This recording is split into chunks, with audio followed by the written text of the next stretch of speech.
Al programa d'avui parlarem del punt de congelació de l'aigua. Coneixerem els intents de transvasar aigua de l'Ebre que va haver-hi l'any 1972. De la història del CAT, quins són els òrgans del Consorci del CAT? Respecte al procés de l'ETAP, coneixerem com comença el procés del tractament de l'aigua.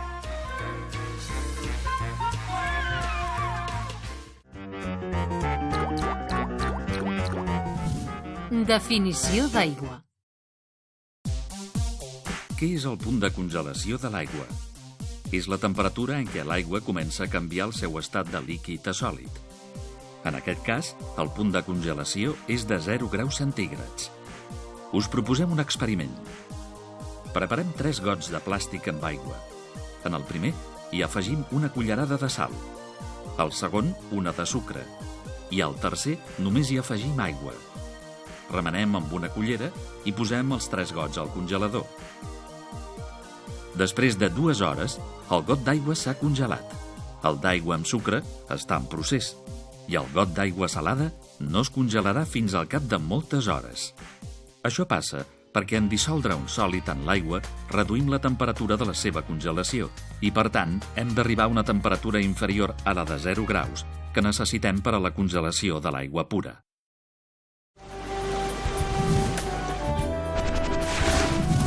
Històries de l'aigua.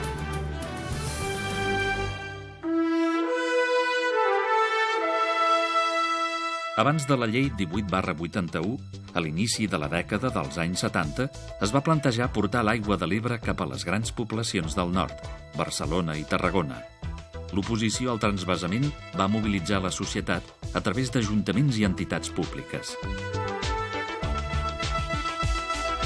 La Diputació de Tarragona va constituir la Comissió Intercomarcal de Control de l'Estudi d'Alternatives de l'Ebre, amb l'objectiu d'analitzar, proposar i impulsar projectes de desenvolupament a les Terres de l'Ebre i solucions a l'abastament d'aigua a l'Ebre i al Camp de Tarragona. En la conclusió 9ª de l'estudi, la Comissió Tècnica separava les grans necessitats però poc urgents de Barcelona i posava en valor les petites però urgents de Tarragona. Sobre aquesta base es va plantejar l'anomenat minitransvasament.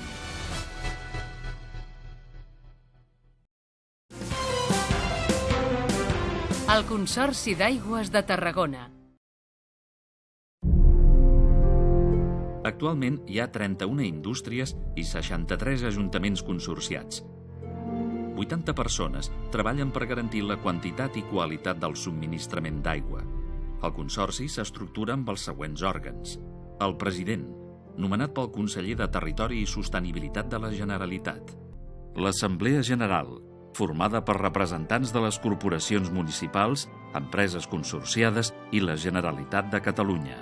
El Consell d'Administració, constituït pel president i per 2 representants de l'Administració de la Generalitat, 2 de les entitats locals, 2 de les empreses industrials i 2 de les comunitats de regants.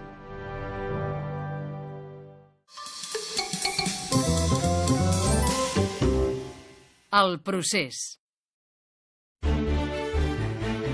L'aigua captada a Campredó arriba al dipòsit d'aigua crua de l'Estació de Tractament d'Aigua Potable, ETAP, de l'Ampolla.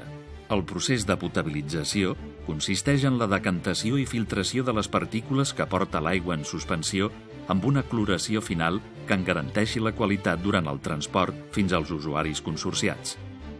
El dipòsit té una capacitat de 175.000 metres cúbics que suposen el subministrament de 12 o 24 hores, segons sigui estiu o hivern. L'aigua arriba a la cambra de distribució, que funciona amb vegetació mecànica i on s'hi afegeix el floculant, un additiu que permetrà la floculació de les partícules que l'aigua porta en suspensió. La floculació és el fenomen pel qual les partícules sòlides s'agreguen formant flocs.